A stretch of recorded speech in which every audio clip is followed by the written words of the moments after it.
Hi అండి, నమస్తే. Welcome to star and home. ఇవాళ మన వీడియోలో అయితే ఒక హెల్దీ అయినటువంటి స్వీట్ రెసిపీని అయితే ఎలా ప్రిపేర్ చేసుకోవాలో అయితే వీడియోలో చూసేద్దామండి. మామూలుగా దీపావళి పండుగ అయితే వస్తుంది కదండి, అలాంటప్పుడు ఏదైనా స్పెషల్ గా చేసుకోవాలి అనుకున్నప్పుడు, హెల్దీగా చేసుకోవాలనుకున్నప్పుడు ఇలా ఈ రెసిపీని అయితే కేవలం గోధుమ పిండితో అయితే ఇలా సింపుల్ గా 10 నిమిషాల్లో అయిపోయేలాగా చాలా ఈజీగా ఎలాంటి పాకం కూడా అవసరం లేకుండా ఎలా ప్రిపేర్ చేసుకోవాలనేది వీడియోలో అయితే చూసేద్దామండి. ముందుగా వీడియోకి అయితే ఒక లైక్ అయితే ఇవ్వండి ఫ్రెండ్స్. లైక్ ఇవ్వగానే హైప్ అని వస్తుందండి. మీకు వీడియో నచ్చినట్లయితే హైప్ బటన్ కూడా ఇచ్చేసి పాయింట్స్ అయితే ఇవ్వండి. ముందుగా అయితే ఒక బౌల్ని అయితే తీసుకోవాలండి. బౌల్ తీసుకొని 1 కప్పు దాకా గోధుమ పిండిని అయితే వేసుకోవాలి. ఇలా గోధుమ పిండి వేసుకున్న తర్వాత కొద్దిగా సాల్ట్ వేసుకొని చక్కగా అంతా కలిసేలాగైతే కలుపుకోవాలి. అదే కప్తో నీళ్లు తీసుకొని కొద్దిగా నీళ్లు వేసుకోవాలండి. ఇక్కడ ఒకేసారి నీళ్లు వేసుకున్నట్లయితే మనకేమీ అర్థం కాదండి, ఉండలు కట్టినట్లుగా అవుతుంది.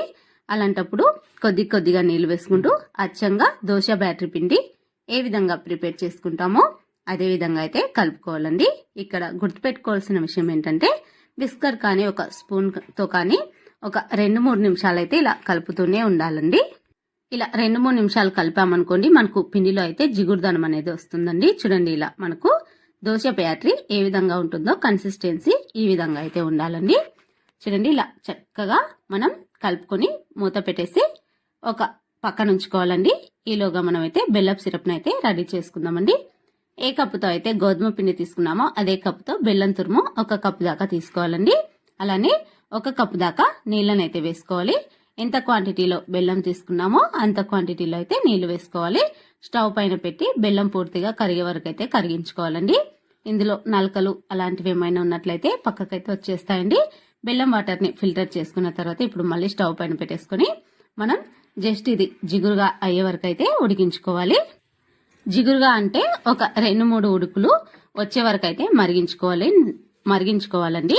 ఇందులోకి రుచికి సరిపడా కొద్దిగా 1/2 టేబుల్ స్పూన్ దాకా ఇలాచీ పౌడర్ వేసుకోవాలి ఫ్లేవర్ కోసం అండి. ఇలాచీ పౌడర్ వచ్చేసి చూడండి, మనకైతే చక్కగా జిగురు లాగా అయితే వచ్చేసిందండి. ఎలాంటి పాకం అయితే అవసరం లేదండి. ఇలా జిగురు బాగా వచ్చిన తర్వాత ఇప్పుడు మనం స్టవ్ ఆఫ్ చేసుకోవాలి. ఈలోగా మళ్ళీ ఒక ప్యాన్ తీసుకొని అందులోకి డీప్ ఫ్రైకి సరిపడా ఆయిల్ అయితే వేసుకోవాలండి. ఈలోగా ఆయిల్ వేడేలోగా మనమైతే చూడండి చక్కగా ముందుగా అయితే కలిపి పక్కన ఉంచుకున్నాం కదండి. గోధుమ పిండి వచ్చేసి గడ్డతో అయితే ఇలా తీసుకోవాలండి. వీడియోలో చూపిస్తున్న విధంగా డ్రాప్స్ ఆయిల్లో పడినట్లుగా అయితే వేలుతో అయితే ఈ విధంగా అన్నట్లయితే మనకు ఎక్కడా కూడా ఆయిల్లో వేసేటప్పుడు అయితే డ్రాప్స్ అయితే పడవండి. గరిటె గిన్నె కానిచ్చి తీయాలండి. ఇప్పుడు మనం గుంట గరిటెతో ఆయిల్లో అయితే మంచిగా అయితే డ్రాప్ చేయాలండి. చూడండి, ఎక్కడా కూడా చిన్న డ్రాప్స్ లేనట్లుగా చేతితో అన్నట్లయితే మనకి లేదా గిన్నె కానిచ్చినట్లయితే ఎక్కడా కూడా డ్రాప్స్ అయితే పడవండి. ఆయిల్ అంతా స్ప్రెడ్ కావండి. ఇలా చక్కగా మీకు ఎన్ని పడతాయో అన్ని అయితే ఆయిల్లో అయితే వేసుకోండి. రావు అని మాత్రం అనుకోవద్దండి, చాలా అంటే చాలా సూపర్ గా అయితే వస్తాయండి. చూడండి, ఇలా మనం ఒక గరిటెతో అయితే వాటిపైన ఆయిల్ పోసినట్లయితే అవి ఉబ్బుతూ మంచిగా అయితే పూరిలాగైతే పొంగుతాయండి. చూడండి, ఎక్కడ కూడా మందం అనేది ఉండదండి. మంట వచ్చేసి మీడియం ఫ్లేమ్ లో ఉంచుకుని అయితే మంచిగా చక్కగా కలర్ వచ్చే వరకు అయితే గోల్డెన్ బ్రౌన్ కలర్ వచ్చే వరకు అయితే వేయించుకొని మనం ముందుగా రెడీ చేసుకున్న బెల్లపు సిరప్ లోకి అయితే మొత్తం అన్ని కూడా ఎన్ని చేసుకున్నామో అన్ని కూడా వేసేసుకోవాలండి. ఇక్కడ 1 కప్పు గోధుమ పిండికి వచ్చేసి 1 కప్పు బెల్లం తురుము అయితే చక్కగా సరిపోతుందండి.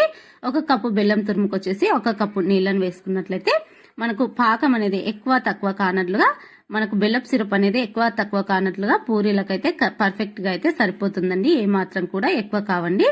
ఒక్కసారి పూరీలను అన్నిట్లను వేసి 5 నిమిషాలు మూత పెట్టి పక్కన ఉంచినట్లయితే పూరీలు వచ్చేసి పాకాన్ని అయితే మంచిగా అయితే పీల్చుకుంటాయండి. చూడండి, ఎంత సాఫ్ట్ గా తినే కొద్దీ తినాలనిపిస్తాయండి. పిల్లలైనా సరే పెద్దవాళ్ళైనా సరే చాలా అంటే చాలా ఇష్టంగా తింటారండి.